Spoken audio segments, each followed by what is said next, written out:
For me, I look at the relative strength, and I think right now ETH is showing more relative strength. The only thing, again, that concerns me about that would just be.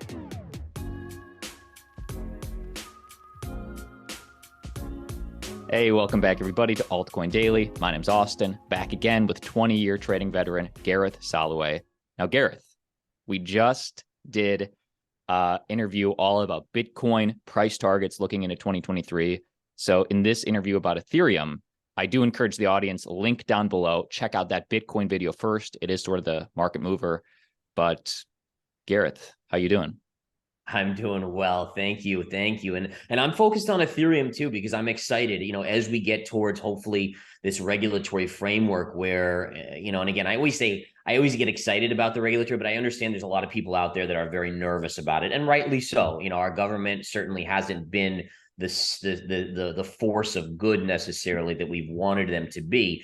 But I think we all agree at this point that we need some sort of regulatory framework so that shadiness like FTX and others don't occur to unsuspecting investors over and over again. So I think the bottom line is I still expect some downside on Ethereum, but there are some levels that I'm watching. So let's take a quick look at the chart here and see what we have. So what we can see is Ethereum on the positive side, it still hasn't taken out the June lows. So just looking at relative strength between Bitcoin and Ethereum, you would actually say Ethereum is stronger than Bitcoin because of that fact. Bitcoin's obviously pierced the the June 2022 lows. We haven't seen that on Ethereum. Having said that, if Bitcoin does continue lower, then you have to think Ethereum eventually will get dragged down.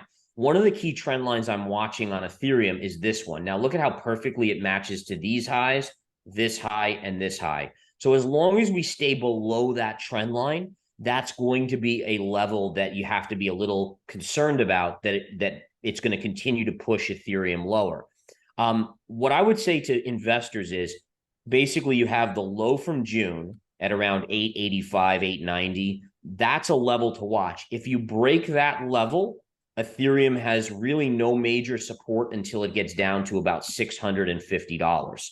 Now at 650, I start buying quite a bit of Ethereum. I won't buy everything, but I will start to basically dollar cost average in pretty aggressively down there, with maybe the potential that it could get down to the lower levels around 400 or so. But suffice it to say, I remain long-term extremely bullish on Ethereum. I don't think even being a security really changes much for Ethereum other than that their transparency will have to increase substantially, which I think is a great thing anyways. And so again, I think, yes, you're looking at some more downside, but the end is in sight on the charts. So assuming we do go lower, the most likely next target for you is 800 and change. That's the most likely. And then if we keep going, it's the 600 and change in 420. Yeah, there definitely will be buyers at that 885-ish level, because that was where Ethereum bounced from 885 back to 2000. So when you're trading, and basically charts are representations of human emotion, you're going to get a lot of people that are like, oh man, I remember when it bounced from 885 to 2000. I'm getting a chance. I missed it last time. I'm getting a chance to rebuy. So they're going to be buyers there. So you expect some sort of support, or at least a small bounce there. Eventually, if there's enough sellers, it will break that level. And then the next spot would be right around $650 on the chart. Now, the FTX hacker converted the millions and millions of dollars of other cryptos into Ethereum, now one of the world's largest Ethereum whales. Does that uncertainty scare you? Oh man, I mean, first of all, this just another insult to injury in the whole FTX fiasco. Yes, I think it does, because the question is, again, at some point, does that person just say, hey, I got to get out? And it's all free money to them, right? They hacked it. They didn't really work for it. They didn't spend years accumulating it.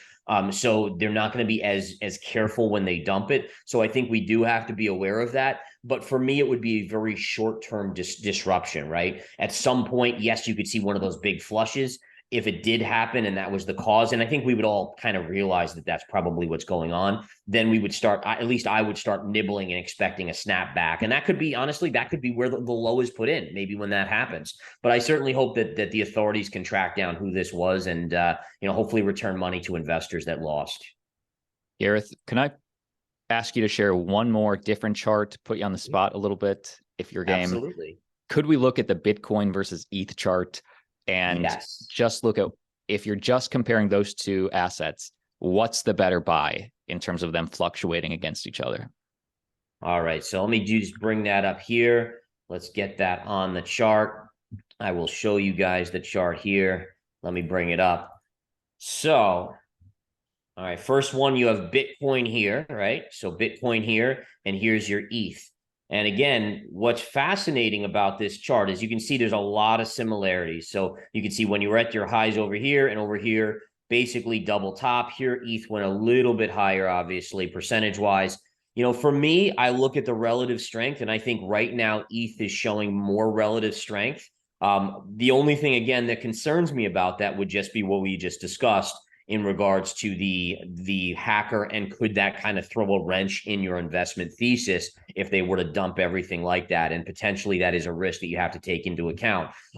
Again, for me right now, considering that ETH hasn't taken out those lows, and Bitcoin has taken out the lows from June, I think you go with the one that's showing relative strength, and that's Ethereum in the near term. Now, I would think of it as, damn, Bitcoin has held up a lot worse. I'm still bullish on both assets, but I would, and correct me if I'm wrong, but I would think, damn, Bitcoin's the better buy because Ethereum probably hasn't had that capitulation-like moment yet, as opposed to Bitcoin has had more sell pressure. Yeah, so and in general, Ethereum is a bigger mover, right? Percentage-wise to the upside and the downside. So I understand where that comes from. It's just looking at these charts, what you look for is why hasn't Ethereum broken its June low? And the answer to that is, honestly, there hasn't been as many sellers in Ethereum after the merge, after what was going on there. So to me, that's a relative strength signal in the near term. Doesn't necessarily tell us where it'll be in 6 months. I mean, things could change, but at least in the near term, if Bitcoin starts to bounce, Ethereum doesn't have to fight back above that June low. Bitcoin now has to, right? So if we flip back, let me just show you, because this is a really good point that you're making. What I want to do here is I want to hide the Bitcoin or the Ethereum chart just for a second. And what you can basically see is, so you had, this is your June low, right? And basically at this stage, we put a line in there. That pivot low is now resistance for Bitcoin. So when Bitcoin rallies, let's say Bitcoin gets up to this level, it's going to have to fight through that low.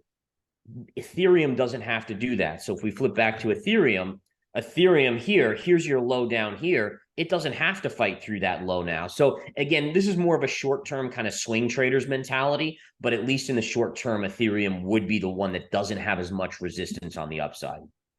Gareth, such great perspective. Links for all your stuff down below. I do want to encourage the audience. Gareth, I want to have you back in 4-6 weeks to review some of these. So if the audience has a question, I encourage you to comment down below. We'll check them for next time. But final thoughts on Ethereum for Altcoin Daily. So I think Ethereum has the aspect of what is the security regulation going to be. We know that, again, basically Bitcoin's the commodity, Ethereum's going to be a security, but I wouldn't get too scared. I truly believe that there's a lot of politicians that are big fans of crypto. They know that a lot of jobs now depend on crypto and the Ethereum network. And so I do think that these new rules, whatever they will be, it will not disintegrate or decimate the crypto markets. And I actually really do believe that that information, that knowledge on the kind of the rules will actually be the next catalyst for the next big bull run. So I think what we have to do is we have to embrace it, but hope that the rules are not an overbearing scenario, but more transparency and rules that they have to follow, these companies and so forth. So Ethereum, I love it long term. Near term, just be a little careful with crypto because we're not quite at the bottom yet. But overall, I love it long term. I do want to remind those politicians watching right now, yes, I understand regulation is inevitable, but if we look at all the failures in this last year, it's all been centralized finance.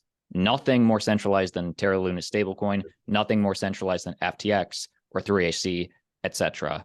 But Compound and Aave holding up fine. It's just food for thought for those politicians watching. But Gareth, thank you.